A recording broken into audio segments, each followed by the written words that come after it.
I was just struck by the stage of it. I mean, obviously it's a sellout. It's always a sellout. But 75,000 people. The choreographies of the two teams. And the Inter...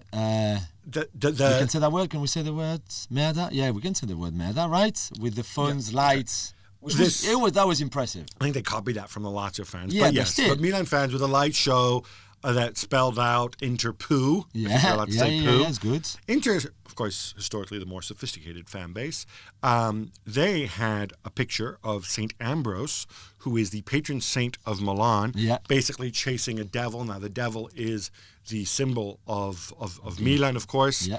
Beneath that, a writing in Latin, which I think, my Latin isn't great, but I think it's Ripereo more no violabo or something like that, which basically means stay loyal to the morals of the serpent. Yeah. Something like that. And the serpent, of course, being Inter's symbol, as well as the symbol of the Visconti family, the former Dukes of Milan. So I really had the sense of the spectacle. And then Inter don't show up in the first half. But Milan wiped the floor for them. Because Milan was so good, right? That's why they Tremendous. didn't show up. It was incredible. I mean, the organization, the press, the intensity, everything. They got a bit lucky very lucky on the first goal.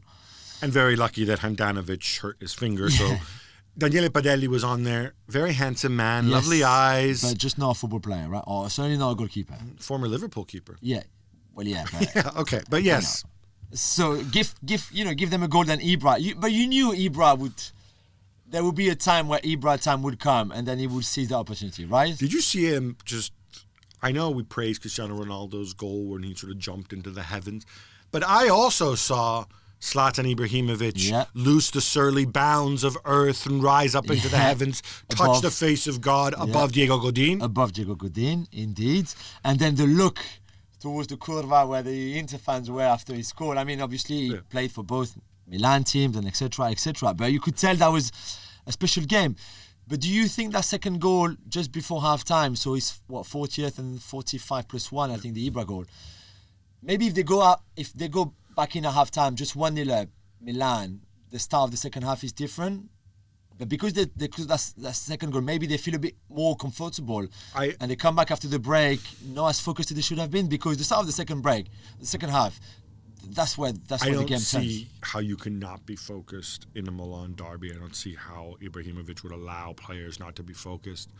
And regardless, I thought the second half wasn't about them as much as it was, Conte firing a rocket up their backsides at halftime, even though he said, I didn't say much at halftime. There was no need. Yeah, okay. Yeah. I think just your glare. Just the eyes, But, Inter came back. There was no Lautaro Martinez. Alexis Sanchez, who I thought was a bit of a passenger in the first half, I thought played well in the second half. He did. And they got back into it. 2 goals almost straight away. One maybe a little bit fortunate. The other one less so. Yeah.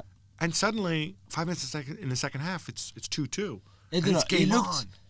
It looked like you knew Inter would start the second half like this. And it didn't look to me that the Milan players were ready for that kind of start of the second half, if you see what I mean. That's why I wondered if maybe the second goal, they took their eyes a little bit off the ball because they were 2-0 up and there was only 45 minutes. I don't know.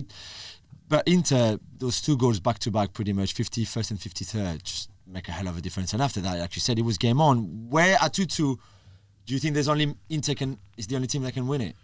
Yeah, I mean, you look to the bench, that Milan and, Paqueta, Leao hit the little nifty PlayStation move, which I'm sure you liked. But it was still, Inter at that point were kind of in runaway train mode. And that free kick from Eriksen, from 150 yards, it was just crazy. Now, because we record the show out of sequence, later on in the show, you're going to tell me that Rafael Varane is the best center back in Europe, and then you're going to quickly add Virgil van Dijk to avoid annoying the Liverpool fans. I just want to say this: Stefan de Vrij may not be on that level, but he is having a monster. Yes, that's true. A monster season, and that header. Yeah. He's horizontal to the ground. He twists his body. That was tremendous. So that was the header that put Inter ahead. And even then, there's still a drama at the end because Ibrahimovic's header at the death I mean, Inter scored a goal in garbage time. Nice cross from Victor Moses.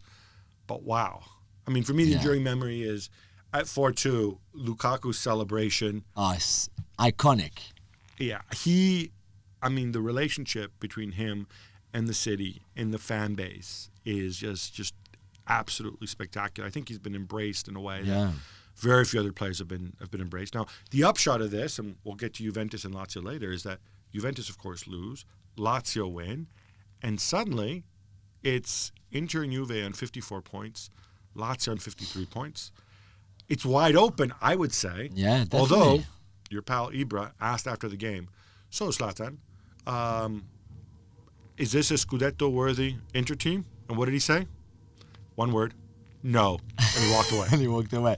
And next week, it's Lazio-Inter, isn't it? In Rome, which is, again, maybe I would have liked that game to come a bit later and sort of like those three facing up each other a bit later in the competition so you could build that momentum a bit. Because if they draw and Juve win, Juve will go 2 points clear of Inter and three of... So...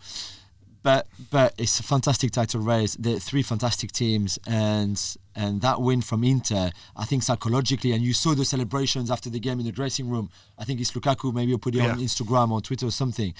And you saw Conte at the full time and everything. It was just, and you do think, okay, this is the kind of games that you win after dropping points in a few weeks and not really benefiting from Juve losing to Napoli or Juve dropping points there and there. And you felt like, oh, we should have taken those opportunities. You didn't. You did this time because Juve, as you said, we're going to mention a bit, lost a game that you didn't think they would lose against Verona, and they did. And you do wonder how much psychologically that's going to be a huge boost for Inter. I think also the narrative shifting a little bit, because we've seen Inter this season a lot of times play really well for an hour, 70 minutes, and then just run out of gas at the end and either hang on for the win or drop points stupidly. This is the opposite. They didn't show up in the first half. Again, in part because Milan played so well. Yeah. And then they just, opened the gates of hell in the second half and banished the devil back where he belongs. That's pretty good. That's really good. So yeah, I love it when you have a big game and it lives up to billing. Thanks so much for watching ESPN on YouTube. And for more sports highlights and analysis, be sure to download the ESPN app. And for premium content and live streaming, subscribe to ESPN Plus.